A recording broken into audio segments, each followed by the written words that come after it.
Hey guys, and welcome to a showdown on this Christmas day. Hope you guys are having good fun around the world, celebrating whatever you like, and yeah, having a really good fun time spending it with friends and family. And all of those in lockdown, I hope you're enjoying it as much as possible. But here we are with Guok and Legion, looks like they are clanmates, going in a ultimate showdown of Ultimate Destiny. My Christmas gift to you guys is to show you that you can in fact win a Total War Warhammer multiplayer game with no army whatsoever. And you have to wait to see what I mean about that. But let's get in here and look at this rather defensive Tomb King formation here.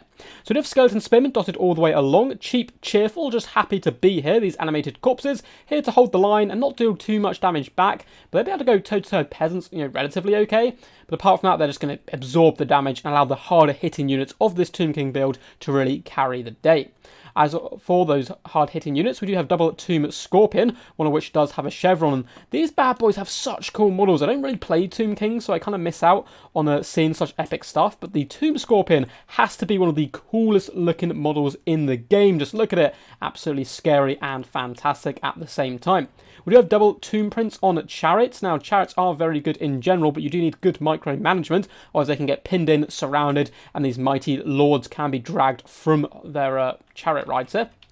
We do have one Screaming Skull Catapult, a unit nowhere near as bad as people used to make it out to be, does some okay splash damage, also gives a Discourage aura, I believe. Let's have a little look. There we go. Gives you Take Cover for 10 seconds, you lose 8 leadership. Can be very useful for forcing peasant archers off the field, and they're protected by some spearmen as well. We have a unit of Ushopti Great Bows in the centre pocket, and they're going to be working alongside Arkan the Black here, a mighty leader indeed. Him and Cetra, certainly the most often picked Tomb King lords. He's coming in with the Tomb Blade of Arkan, as well as the Staff of Nagash, of course, and the Liber Mortis, but alongside the Purple Sun, which is a terrifying vortex ability. I used to hate that thing on tabletop as well. It basically one-shot Lizardmen armies. And we have Spirit Leech to boot, which has always been a staple in the multiplayer scene.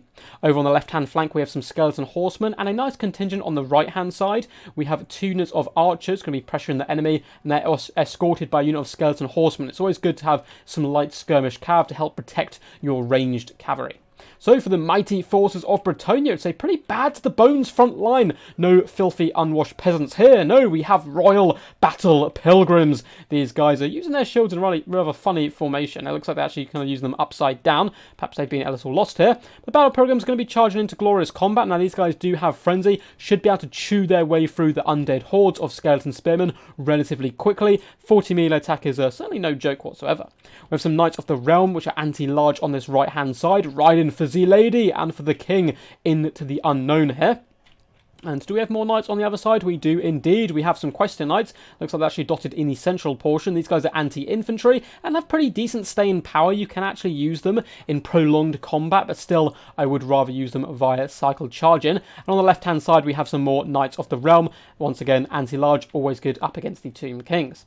Now, we do have some Peasant Bowmen. Looks like they're going for Pox Arrows and Fire Arrow mixture here. So 3 Peasant Bowmen, absolute staple in Bretonian builds. Fantastic damage over the course of a battle. You have 68 peasants per unit. That's a lot of arrows flying at you, so it doesn't really matter on their accuracy. It looks like they are backed up by the peasant mobs kind of cowering at the back at the moment, and that is a shame. In big battles, of course, the true warriors go to the front, whereas the kind of weaker and more scared ones go at the back. That's why rear charging is so important. We have the Damsel of Life here, kind of regrowth and Earthblood, trying to keep those knights as healthy and active as possible, as well as the mighty king, and we have King Leon Kerr up in the skies here, and always a massive powerhouse in multiplayer, coming with the Sword of Corone, a fantastic hex ability around him, the Lion Shield, and Stand Your Ground. So without further ado, let's get this battle underway. So it looks like for the most part, Skeleton Horseman archers just going to be trying to focus down some of the Quest Knights and pushing them back. Battle Pilgrims do come in with their bronze shields, so they're not going to be taking too much damage from the bowfire, but only 30 armor is pretty light. You can see they've kind of on some like leather jerkins and just little rough, ragged clothes. Although it looks like the peasants have opened up now on the archers, so they're going to want to pull back immediately. Skirmish cav in general, for a rule of thumb, will not trade very effectively up against foot archers. But of course they have the speed and mobility which those archers lack. Ushopti currently just firing into Battle Pilgrims, no perfect targets for them. King Leon Kerr does come down for a glorious charge into the Skeleton Horseman archers, bunching them up, and they turn to engage, which is actually something models do on their own. So and you can see instantly, as soon as he recognises this, the Tomb King's player is going to be dragging them out as quickly as possible.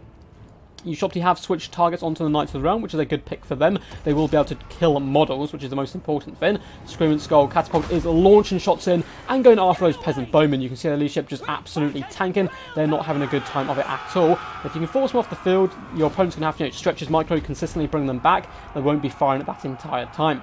Tomb Scorpion's going to be darting forward now. They're going to be good at clearing through these battle pilgrims because these skeleton warriors are certainly going to need a hand as these absolute fanatical men of Bretonnia are going to be chewing through these poor skeleton forces. Chariot's army targeting into the front line as well. You can see blood exploding left, right and centre as the Tomb Scorpions get engaged and start to feast upon these poor men. However, Questing Knights do dart to the aid of their fellows, charging in the front line, instantly wavering those skeleton warriors and starting to surround some of these chariots. We do have a skeleton warrior summon though on top of the bowmen, which should be able to shut them down and carve them up quite nicely.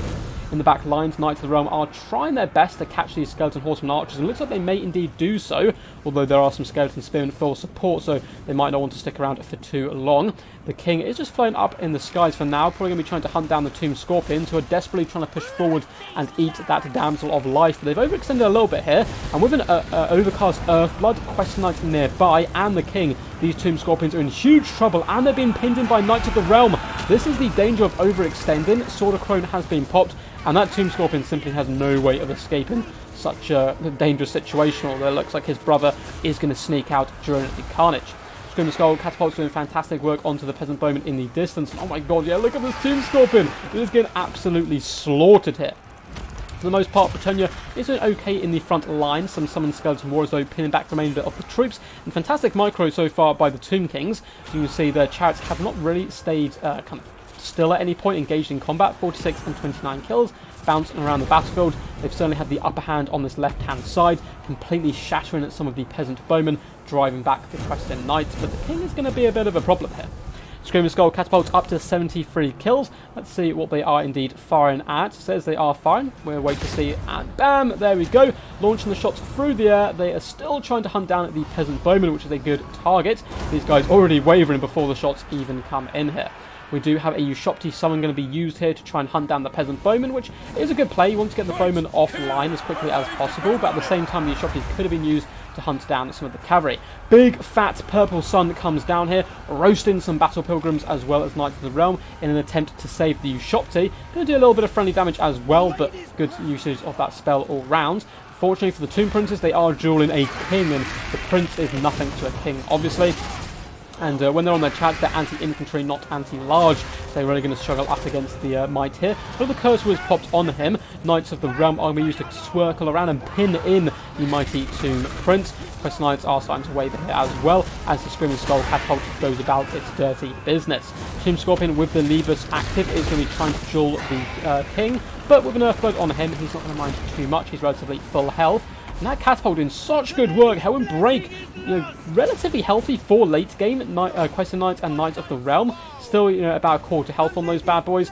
And now with some good micro, the Tomb Prince should be used to drag out this side and hunt off both of those units. That'd be some fantastic value. But at the same time, you've got to be careful. The king could then isolate the Tomb Prince and finish him off. So perhaps it is better keeping them in the central pocket and trying to snipe out this damsel, who does have a Spirit Lich on her. And she's terrified, running for the hills, not having a good day for sure. Ushopti have disappeared now. This is a bit of a problem. The Peasant Bowmen will simply rally at this point, so the summon in the end didn't really get its full value. Peasant mobs just chilling in the wind there, over in the distance. Some more Knights of the Realm have been forced off by Skeleton Spearmen, and the Screaming Skull Catapult, an absolute MVP so far. That Discourage ability coming very handy. Not the greatest damage value, but it's, the effect it has on the battlefield, which really kind of wins it the day. The damsel has managed to escape, which is really key here for the Bretonnian hopes here, because the king can carry games on his back, and if you heal him up, he's even more deadly. So he's probably doing pretty decent work. He has managed to get some rear attacks on the Tomb Scorpion. Sword of Crone has been popped as well. That Tomb Scorpion is going to get really quite badly hammered there, as a load of the skeletons do dissipate around them. The damsel life for some reason comes a little bit too close for comfort and needs to get broken once more. Perhaps it's a bit of a distraction to allow the king to get in here and really slam home on these legendary heroes of old. Some Questing Knights indeed have started to circle around, and the Tomb Princes and Scorpions really starting to struggle up against the might. What a shot that is, as the brave men of Bretonnia face down these evil and vile constructs. you know, in my opinion, maybe the Bretonians are evil and the Tomb Kings are unjustifiably getting killed here. They just want a second chance at life. Team Scorpion is a -16 leadership here, so probably going to get finished off, but not before getting 1 or 2 more decent hits left into the Questing Knights. Arkan, always a fantastic pick with his magic, is going to be getting fantastic value through those Spirit Leeches and trying to hunt down the damsel, but he's in a little bit of a pickle right about now. Staff and Nagasha has been popped on him, but the king is here and the king is angry. He's been floating all around the battlefield doing massive burst damage, although it looks like Arkan is going to be able to sneak away, and that is because the Quest Knights are routed there and some Skeleton Spearmen are here to support. In the distance, somehow that Tomb Scorpion is still fighting. He will disappear eventually, trying to get 1 or 2 more good hits in, as the Screaming Skull Catapults as well do some nice work on this Questing Knights, but it looks like they are going to rally here. Tomb Scorpion going to get 1 more lick in, diving through and popping out to the other end, dragging a Questing Knight with him. But yeah, down he goes in a little sad display there, a little sad end for the mighty Scorpion. So it's going to be King Leon Kerr versus the world for the most part. Skeleton Spearmen are desperately trying to pin him in, and Arkan is going to have to like just juke, just dodge, duck, dive, dodge. I can't remember the 5 Ds of dodgeball, but he needs to do all of them. He needs to remember better than me, because he does not want to duel the king by any stretch of the imagination. Your Shopty Great Bows are once again back alive and active, so consistent Spirit Leeches and shots from them coming in could get some lovely work. Looks like the Catapult has used up all its ammunition, 101 kills. This is some scary stuff. Skeleton Horseman Archers are going to be charging into combat. Desperate times call for desperate needs, and these lowly skirmish cav going to be charging in up against the elite Questing Knights of Bretonnia, but they are going to be able to shatter them just through sheer weight of number. Looks like the Damsel of Life has been shattered as well, so it is now, if we take a little look on our board, 35 troops versus 322. Where even are those 35 troops? It looks like they are in the form of some battle pilgrims running off the field. So yeah, realistically, it is just the king. And he's going to pop the Sword of Crone once more, helping clear out the chaff of the Skeleton Spearmen, which he is going to need to do because these guys, over the course of battle, will slowly start to whittle him down. Now, the good thing the Tomb Kings have going for them at this point, they can slowly just feed in units, and the entire time the Ushopti are going to be firing. But I say that, they have 1 ammunition left, and they're a little obstructed as well. But all this time is going to build up more and more winds of magic for Arkan, and those Spirit Leeches are going to be pretty key. Although, you know, the king is certainly no joke as well. He does come in with that 20% physical resistance. Missile resistance is going to be helping out here as well. And he has regeneration, so he's a scary fellow. And Skeleton Spearman desperately trying to crash into him, but it looks like he's going to get back up in the air once more, trying to rescue some of his troops perhaps, or go and assassinate Arkan. But Arkan is, you know, busy over here, slaughtering battle pilgrims, completely shattering them off the field. And these looks like all the Tomb King forces kind of need to unite once more, with some battle pilgrims starting to trot over. So with the Ushopti Great Bow are the focus of attention. The king deciding, you know what, I don't want to fight Spearmen. I'm actually going to float over here, use my mobility, and hunt down the Ushopti. Of course, guys, this isn't a tournament game. In a tournament situation, the king would have to stand and fight. You're not allowed to pull out of combat when you only have the 1 troop left. But I suppose the battle pilgrims are trying to get back to the fray and maybe start attacking. Skeleton Spearmen are pushing up and raising those mighty spears and charging after the king. And he's like, you know what, I don't really want to face you. So he's going to pull himself over here. Skeleton Horseman Archer is going to be using to float over here and shatter this unit, which won't be too much of an issue. They do dart forwards. Those scimitars have been drawn, and having an Egyptian faction in a fantasy setting so badass. I really like the idea of them being this undead horde. So battle pilgrims actually decide to run before the skeleton archers even get here, who are starting to crumble themselves. They're going to be charging, getting a lovely rear attack, which should do enough to shatter and break off these men. Well, the king is going to avenge them where possible. But as you can see here, without units on the ground, the enemy force is forced to land and attack or surrender their territory. So basically, if the king does fight up in the sky, his leadership will just drop more and more and more until he does engage in ground combat. Looks like, though, he's going to be feasting on these units, and if the Tomb Kings want to be really bad, they could actually just kind of run away and then try and break him through that leadership break, but I much prefer this, you know, him going toe-to-toe and trying to take the fight to the enemy. The king is going to be feasting on the Screaming Skull Catapult, which has certainly paid its weight in gold here. If we take a quick little look, 926 damage value, but 10,000 damage dealt was an absolute menace. Skeleton Horseman Archers are now going to be pinning in the kin, and we do have a summoned unit of Skeleton Warriors trying to help out the cause here and push balance power more and more in favour of the Tomb Kings. This is something you'll see a lot of tournament players do, is they save a lot of their summons for the late game to try and help that balance of power, because he's still going to be an absolute powerhouse. Now, the Skeleton Spearmen will be a good threat. We have 100 in one unit and 89 in the other. They should do a fantastic job at slowly whittling him down, and with more and more summons as well, kind of boxing him in. he's going to take quite a lot of damage over time. Looks like skeleton horseman archers are going to be used to cycle charge where possible. Now, of course, they're more used for range, but still, cycle charging will help, and getting those rare attacks and surrounds on the king will slowly lower his leadership. Arkan doesn't really want to get involved at the moment, up to 69 kills himself, but simply waiting for those spirit leeches, I'm sure, or summons to kind of, charge up a little bit. And this is an interesting tactic as well. So the skeleton spearmen are being kind of cycled in slowly to bog in the king, and some of them are just kind of standing in reserve, maybe trying to recover a little bit. Of course, skeletons shouldn't really have vigor. They don't need to catch their breath, but their magical bindings need to be written into the world, so that they fight a little bit longer, and they're doing a good job, and the king is now completely surrounded. Decent cycle charging coming in, but Arkan might have to come over here and engage. He does have 40 melee attack and 450 weapon strength. That is certainly no joke, but he has to be incredibly careful, because if he gets hit once or twice by the king, he will indeed die. So let's fast forward a little bit, as it is going to be a little bit of cycle charging and kind of just the king flinging people left, right, and centre. Looks like a fat sword crone has come down at this point, but that's when Arkan decides to attack. Perhaps he thinks, now is the time, now is the hour. Men of the Tomb King realms, it is time to fight off these foes. Going to be coming in for a little bit of damage before shuffling away. Sword crone is popped on him, so he definitely wants to dart out there as quickly as possible, because 1 or 2 hits and he shall go down. Skeleton horsemen continuing to cycle, and these spearmen doing a decent job, but they won't last forever, and the king's not really taking much damage, so we really do need to see some spirit leech play coming into effect, I think. So let's fast forward a little bit here, as Arkan is once again continuing to cycle. Does take a little bit of a hit there on the way out. Skeleton spearmen as well, desperately trying, but it looks like the Tomb King's probably going to be kind of crumbling here and losing this one. Balance power has gone against them. You can see just more and more models drop in here. Some of their warriors are rallying, but the spearmen simply do not have enough about them. King is getting danger low, and because he is by himself, he will suffer quite badly from leadership issues, and his morale is down to about half health, but the Tomb Kings are really starting to struggle now.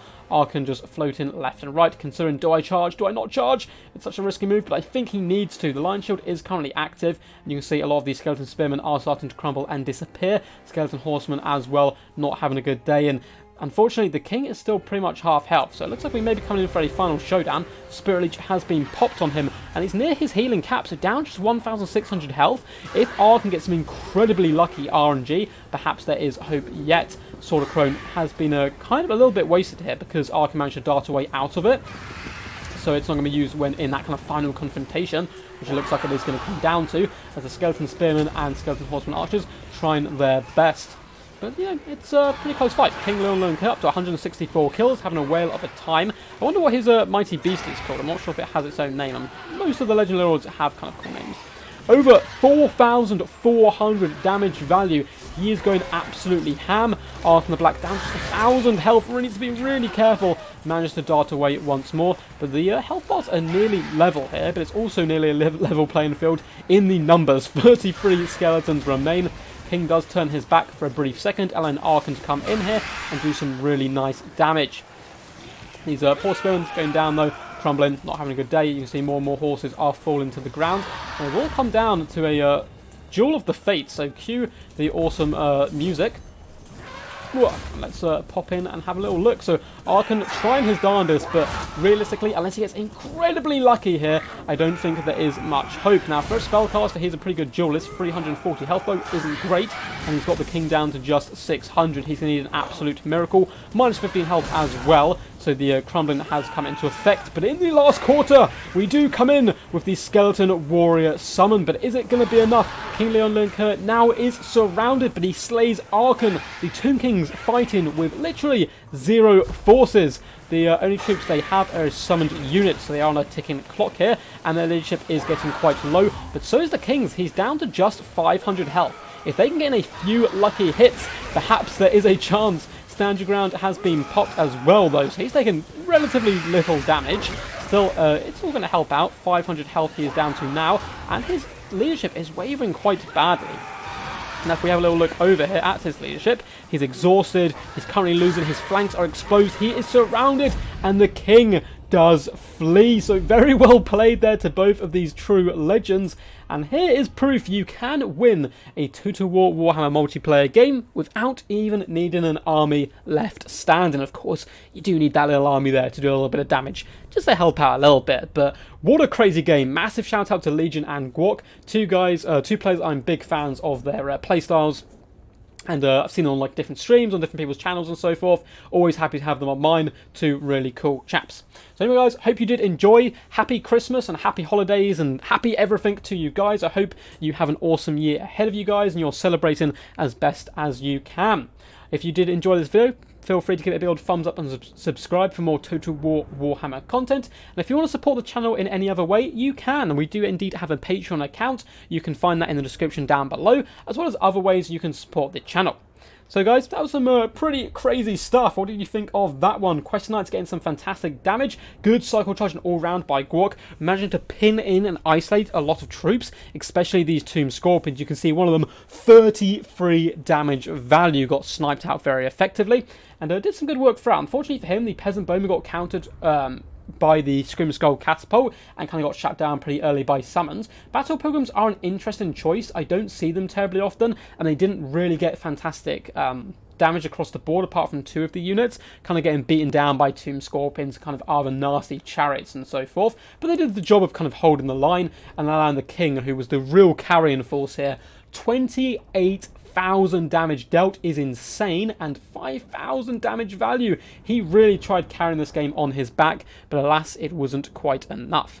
As for Legion, fantastic play with the Scream Skull Catapult. Now still very impressive, 932 damage value, but it was that discourage effect which helped so much, breaking off those knights, forcing off the peasants as well, and good play across the board. But the real MVP for him here as well was Archon the Black, coming with those clutch summons at the end. Good Spirit Leeches and a glorious Purple Sun. I still have PTSD from that Purple Sun. So the way it used to work on tabletop, for those interested, is it would attack people's initiative. So you'd have to roll equal to or lower to your initiative. And I played Lizardmen, who have terrible initiative. So they could basically one-shot your builds. And yeah, that's some scary PTSD there for sure. But still, Archon the Black came in real clutch at the end. A good Spirit Leech on the King to drag him down to, his limit. And then that summon came in at the end. And as I said during the game, I'm a big fan of people saving summons to the late game. I think it can really turn the tide and help out with that balanced power hugely. Anyway guys, until next time, peace, and as always, stay awesome.